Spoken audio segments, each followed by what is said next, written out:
Skubal mows down the Twins lineup for Detroit. Dude was just unhittable tonight. 7 innings, a one-hitter, 12 strikeouts. Twins lose game 3. A final score versus Detroit in the rubber match, 3-0. Full deep dive coming up next. Minnesota Twins postcast. This is the Twins postcast. Your instant game reaction for the Minnesota Twins. Part of the Locked On Podcast Network. Your team every day. What's going on back in the lab? Back at it. Another Minnesota Twins postcast right here. Locked On Sports Minnesota Network. Your team every day. Luke Inman at Luke_Spinman. Main man with me, Ryan Shotgun. CJ Baumgartner. Give him a follow on X at BaumCJ30. Twins expert, by the way, over at Zone Coverage MN. CJ, I know they lost. We'll get into it all, but not often you get the Minnesota Twins on a primetime matchup. Sunday night baseball with my guy growing up, Karl Ravech on the mic, under the bright lights, national TV. I grew up on this stuff, man, and despite the loss, still kind of fun, still always special to see your squad on the national spotlight stage on Sunday night baseball. Just as fun as it was 20 years ago when I was growing up, don't you think? Yeah, exactly. You know, I remember always watching. I don't think the Twins have been on Sunday Night Baseball since like 2009, 2010. It's been super insane, long. dude. Like John Miller and Joe Morgan were doing. Yes, my boys. Yes. Oh. Yes. Yeah. A lot of fun nonetheless. Lots to get into. Biggest turning point tonight. I want to hand out some more mid-season awards with you. Me and Lou did that the other night. But first, quick reminder, this episode brought to us by Game Time. Game Time. Download the Game Time app, create an account, use code LOCKEDONMLB for $20 off your first purchase. Quick little recap if you missed it. Twins Tigers, game 3 for all the marbles. Man, you would just love to steal a series in Detroit right now. Chris Paddock on the mound. He was okay. Couldn't get his 5 innings in. Goes 4 2/3, 6 hits, only 3 earned runs, manageable, 3 Ks. Gave up 2 big solo shots, one in the first inning, one in the fourth. Switch sides, though. The A topic tonight. Skubal on the mound for Detroit. Good gravy, man. Haven't sat down and watched this dude for an entire outing in a while. Man, good gracious. 7 innings, a one-hitter, 12 strikeouts on the night. Twins swung the bat 47 times tonight. They swung and missed 23 times. Not great. He was a machine out there. Tough to win like that. 3-0. That's your final. 40-44 now on the year. 4 games below 500. Just start here. Biggest takeaways, 8 topics, I guess. What stuck out the most tonight? Yeah, I think just a missed opportunity. Probably, you know, you're on national TV. It's the rubber match of a series. Like you said, you're going up against Detroit's ace. This is a good opportunity. You know, coming into the series, you'd won 2 games in a row. You won the Friday night game. Yesterday got away from you, whatever. Go win the rubber match, national TV against the Tigers ace. You have an opportunity just to, again, I mean, the Tigers are in control in the division. They're in control in the American League. But this is a chance just to show everyone like, hey, we're figuring things out. We got our footing back. And just a missed opportunity to do that. And you just get mowed down by the Tigers pitcher. When the Twins got down 1-0 in the bottom of the first, and then by about the time you got through the first part of the lineup, I mean, you had a no-hitter going into the 5th inning. Yeah. It just felt like at no point that the Twins were going to find answers for Skubal. And then even when he left, the Tigers bullpen didn't really have much trouble either taking care of Twins hitters. So just a complete no-show today by the lineup. Again, the Tigers have their ace on the mound. He's like a front runner for AL Cy Young. But still, you just would have loved a little bit better of an outing considering all these circumstances. Time to reveal where the game was won or lost. It's the turning point. You mentioned it was 1-0 solo shot off Chris Paddock in the first inning, but tonight's biggest turning point, I guess, when was it and why? It might have been pitch number 1 when Skubal stepped on the mound. At that point, felt like it. He's just in such good control. He had a career-high 13 strikeouts in 8 or 7 innings, shutout for the team today. So, I mean, overall, the biggest turning point, I think, just has to be him being on the mound because that just set everything up for Detroit. And the Twins really didn't have many offensive outbursts to speak of. You could maybe say Buxton at his second at-bat, he hit one to the warning track in a 1-0 game. I believe he was still 1-0 at the time and at least could have got the team on the board and pulled things back, but the wind just blew it in off the warning track. So you could go that, but either way, it's just there's not much. Detroit pretty much just held on to this from the very beginning. Did you hear the stat they busted out? Another reason you love Sunday Night Baseball. You got the A squad running the stat machines in the background behind Ravech. The stat that most strikeouts on Sunday Night Baseball since Baumgartner. He had 13. Forget what year. I want to say 09. And then Randy Johnson back in 1996. He had 16 strikeouts back in 1996 on Sunday Night Baseball. Plenty more deep dive, mid-season awards. I want to ask you about the Twins. That's all coming up right after this. Quick reminder, tonight's episode brought to us by FanDuel. FanDuel, America's #1 sportsbook, an official sportsbook partner of the MLB. Right now, FanDuel is giving you a chance at a huge return, $200 in bonus bets guaranteed when you win your first $5 bet. And why I love FanDuel, when you get the hunch in the middle of the game, you can go check out the latest stats. You can view live play-by-play, all on the same page where you place your bets. Again, $200 in bonus bets guaranteed when you win your first $5 wager. Go check it all out over at FanDuel.com. Getting some MLB future action while you're there. Twins sitting at plus 650 to win the AL Central. That might raise a little bit after this series. And then they're sitting at plus 280 to steal a wild card spot right now. Even that seems a little high. It's all sitting up, though, over at FanDuel.com. Again, check it all out over at FanDuel.com. Get $200 in bonus bets guaranteed when you win your first $5 wager. FanDuel, America's #1 sportsbook, an official sportsbook partner of the MLB. All right, let's have a little fun. We're officially at the midway point, 162-game season here. Let's hand out some mid-season awards. Lou and I did this. I want your take on this as well. Let's start with probably the most obvious one, the A-topic, team MVP. Who is it and why is it Byron Buxton? I mean, almost in a normal circumstance, you'd say by default, just because of how much of a non-MVP a lot of these other Twins have been. But yeah, Byron Buxton is really, really good. Not really breaking any news here. Should be an all-star game starter with how good he's played this season.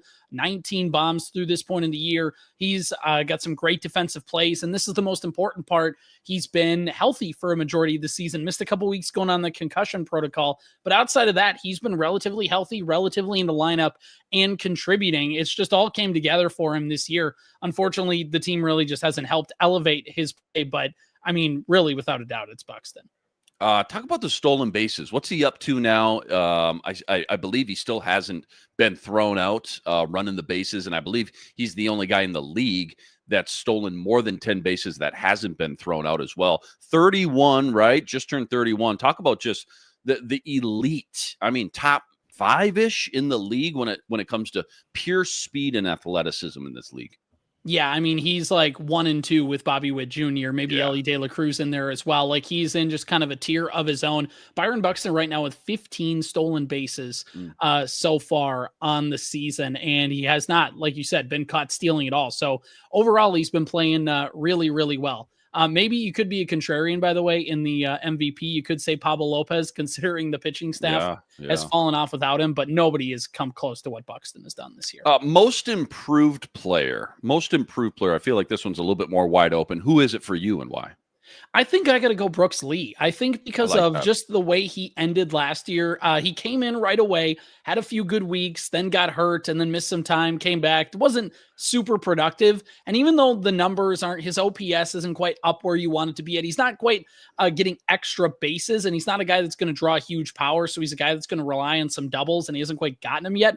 But what he has done, he's thrown in that like 19-game hitting streak or whatever it was throughout the last month or so. He's just been able to prove more and more that he's going to be an everyday player. And when the Twins drafted him, he was a low ceiling, high floor kind of player. And we're starting to see that now where he's getting his feet, he's getting comfortable in the big leagues. He just looks like a baseball player. His name is Brooks Lee. It's like the most baseball name of all time. And it just feels like he's getting more comfortable this year, especially considering how he was last year. So I'd got to go most improved for Brooks Lee. Yeah, I like that one a lot. I'm glad we spent a couple minutes on him, gave him a little spotlight, gave him a little love. Sweet Lou went with Louis Varland. Can't go wrong with that one either. How about most valuable fielder? Now, I'll just let you know. I gave Harrison Bader a shout out.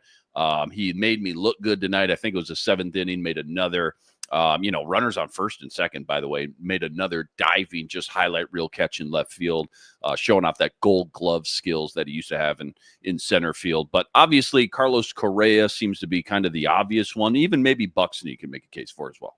Yeah, I mean, I'm probably just going to make the case for Buxton again, considering that Correa, I mean, is just an overall great defender, and errors aren't the be all end all. It Yeah. sounds egregious when it comes to defensive. There's a lot more things that you got to look into it.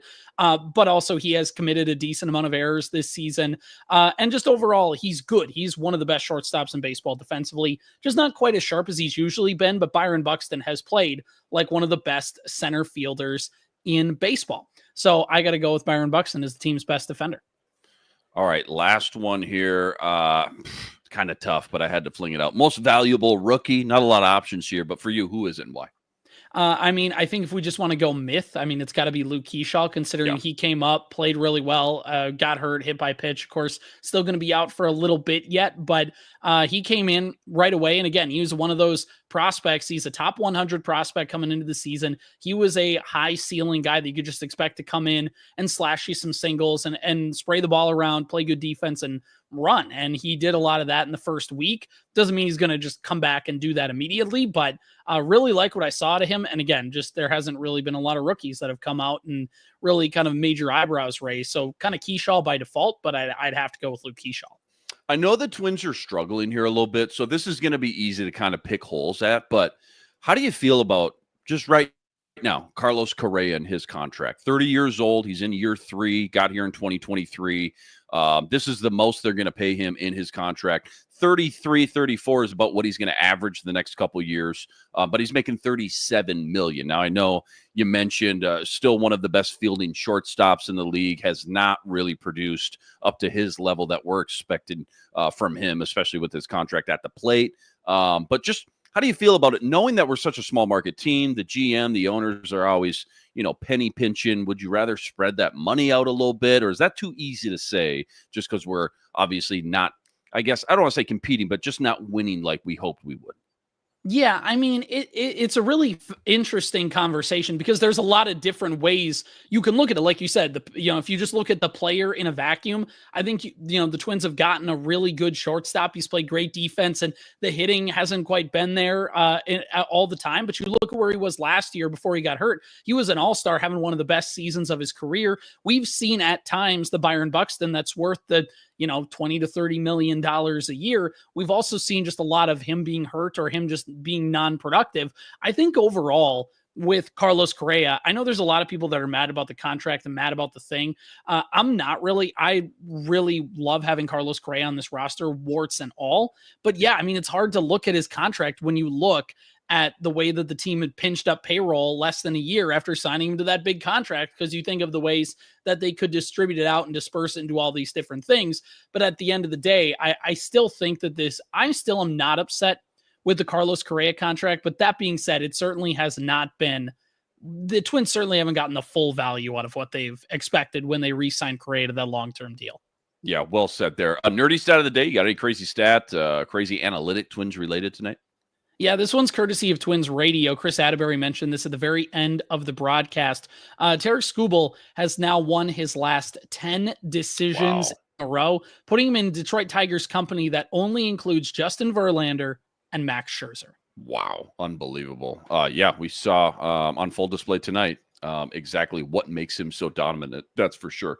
Only 12 games to go. Don't go anywhere. We're going to look at the final stretch here before the All-Star break. What the Twins need to do. That's all coming up right after this. Quick reminder, tonight's episode also brought to us by Prize Picks. Prize Picks, America's #1 fantasy sports app with more than 10 million members to date. For me and my money, it's by far the easiest, the most exciting way to get in on all the action while you watch your favorite sports. You watch your favorite players. So simple, too. All you got to do, you pick more or less on 2 or more players' stats. You watch the winnings roll in. Strikeouts, RBIs, home runs, stolen bases, hits, you name it. They got it. Take your pick on more or less. Add them to your Prize Picks entry today. Plus, they now offer Apple Pay, quick and easy deposits into your account all season long. Download the Prize Picks app. Use code LOCKEDONMLB for $50 instantly with any $5 wager. All right, day off tomorrow. Then you got 3 with Miami. Give us the quick 30-second scouting report on the Marlins, but more big picture. You got 4 series left here before you get to the All-Star break. You got Miami, Tampa, Chicago Cubs, and then the Pirates. Now, Miami is on the road after this day off on Monday, but then you get to come home. You got 9 straight games at Target Field to close out the first half before they get that nice little all-star break. So big picture here, right? 5D view. Just tell me what you think about that stretch when you see it on paper, and maybe what any realistic goals that you're thinking about, I guess, what you want to see the most from the Twins, I guess, during these last 12 games. Win series. I think that's the biggest thing. I mean, I know everybody wants to rattle off the big winning streaks and things like that, but you just have to look at it as just have a winning week. If you want to approach it like football, just have a winning week and stack those winning and kind of look at the schedule by weeks. I mean, you could do it by series as well, but if you want to make it simpler, go by weeks. And yeah, you're playing the Marlins, who are, I mean, the 3-second scouting report is they are bad. Like, there's not a good, competent baseball team. Winning 2 out of 3 is just a must. If you want to try and get some good vibes going into the All-Star break, you have Tampa Bay coming up, who is good. And then, you know, like you said, you have teams like Pittsburgh and things like that, where you really got to try and win those series against those really bad teams. The Cubs also are having a pretty good year as well. So if you can for sure win those series against the Marlins and the Pirates, to just feel good and try not to get swept at the end of the year, or at the end of the first half. You don't need to be having this big, long run, but at least just kind of catch yourselves back up and just feel like you can rot. The season's felt like it's really slipped over the last few weeks. Yeah. And really, if you can just find some way, you don't even need to be having like a 7-2 run. I mean, although I'll take it, but it's just more of like, can you go 4-3? Can you do some of this where you just feel like you're starting to catch your breath, and then you can rest up in the All-Star break and then go on that big run kind of once you get back from that. Well, to your point, how about tonight? I mean, just the difference. One game shouldn't make that much of a difference in how we feel night to night, but the difference between leaving Detroit, right, going to Miami, you got the day off, knowing that you stole 2 out of 3 versus Detroit, whereas now we're obviously leaving and you drop 2 out of 3. I mean, just that one game, the difference. I'm with you. I totally agree. Just start stacking up those series wins 2 out of 3 more times than not. You'll start feeling good, getting some confidence back, get a little swagger, get a little momentum for sure. Twins dropped 2 of 3 tonight. Skubal feasts versus this lineup. 7 innings, 1 hit, 12 Ks, 3-0. That's your final. 40-44 now on the year. 4 games below 500. Huge shout out to all you guys, all the everydayers out there that always make us your first listen. All you guys coming in the chat with us from game to game. Make sure you like and subscribe. Check out all of CJ's work on X at BombCJ30, plus all the work he's always ripping up over at ZoneCoverageMN.com as well. Luke Inman on X at Luke_Spinman. Again, day off tomorrow. 3 with Miami. That starts Tuesday. Joe Ryan's scheduled on the mound for game 1. Catch you right here. Same time, same place. Until then, signing out.